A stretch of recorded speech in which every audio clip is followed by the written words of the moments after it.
Hello all, welcome back to my channel. ఈరోజు మన ఛానల్లో ఎంతో టేస్టీ అయిన చికెన్ కర్రీని ప్రిపేర్ చేయబోతున్నాం. ఇంకా లేట్ చేయకుండా రెసిపీని స్టార్ట్ చేసేద్దామా మరి.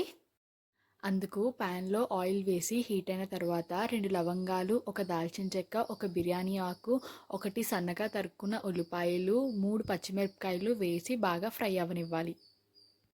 అందులో రుచికి సరిపడినంత ఉప్పు, 1½ టేబుల్ స్పూన్ కారం, 1½ టేబుల్ స్పూన్ అల్లం వెల్లుల్లి పేస్ట్ వేసుకొని పచ్చివాసన పోయేంత వరకు ఫ్రై చేసుకోవాలి.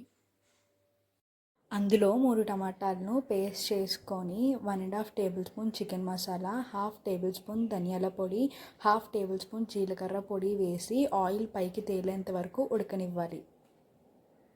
ఇలా ఆయిల్ పైకి తేలిన తర్వాత మనం ముందుగా కడిగి పెట్టుకున్న చికెన్ని అందులో వేసి బాగా మసాలా పట్టనివ్వాలి.